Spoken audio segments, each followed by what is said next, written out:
Hey, welcome back to Fan Mama Physics. In this video, we're going to talk about quantum tunneling, which uses Heisenberg's uncertainty principle and the fact that a particle shot at a wall it has a chance of making it to the other side, based off the idea that it could potentially have a momentarily, and because of its uncertainty and its energy, have that amount of energy to be able to pass through a potential barrier. So all of these examples here are going to be related to that fact of quantum tunneling. What I'm going to do is I'm going to do both these examples together, example 1 and 2 in this video. So I am going to just focus on these examples and let's get started. So here we want to look at a maximum lifetime of a photon-antiproton pair, proton, produced by a photon of frequency of such. So here is one photon. We want basically this photon, this amount of energy associated with this photon has to be split up into these two particles. So let's first find out the associated energy of that, which is going to be HF.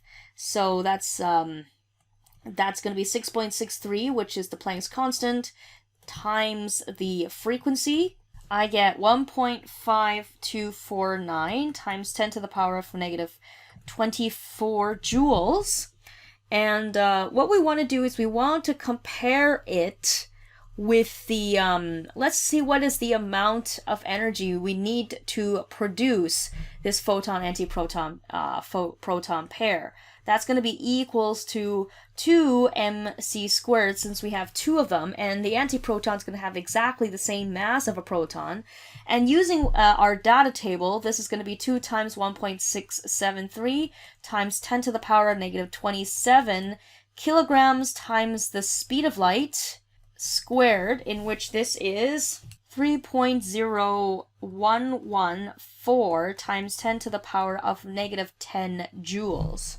So essentially, this is definitely not enough energy to produce a proton-antiproton pair. Essentially, what's going to need to happen is this photon has to borrow some amount of energy for some amount of time in order for it to be able to produce a proton-antiproton pair. So there's that that's introducing the uncertainty factor in its energy, in which pretty much this is going to be the amount of energy needed. If we take the difference here, the difference is going to be, I mean, this is inconsequential to the negative 24 versus negative 10.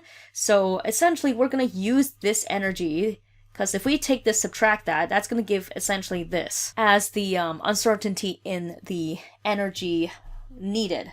So if we want to find the lifetime of potentially this happening, this is going to be greater or equal to the h over 4 pi, and the delta energy that we need here is going to be what we found for the energy needed to create these pairs. And that's going to give us 1.752 times 10 to the power negative 25, rounding to 1.75, sure, times 10 to the power negative 25 seconds. So not very long in terms of a lifespan. So the probability of that happening is and also the probability happening is going to be very small as well, okay? So kind of there's the idea of the borrowing of that energy in order for something to happen because of this, the uncertainty principle.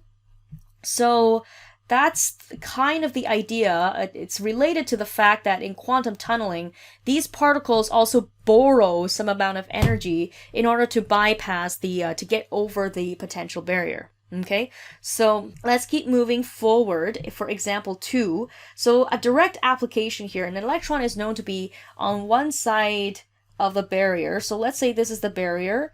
It has a length of thickness given here in the question. So that's our x, or maybe delta x for position. and the electron is found on the other side of the barrier. What is the minimum uncertainty in its momentum? So what we're going to say is that the electron has an uncertain, our position of it is uncertain. It could be here or it could be there. And of course, it needs to have this amount of minimum uncertainty in its position to make it across the barrier. So let's use that to help us solve for the minimum amount of momentum needed. Or minimum amount of uncertainty in its momentum. Gotta be careful not to confuse those two ideas.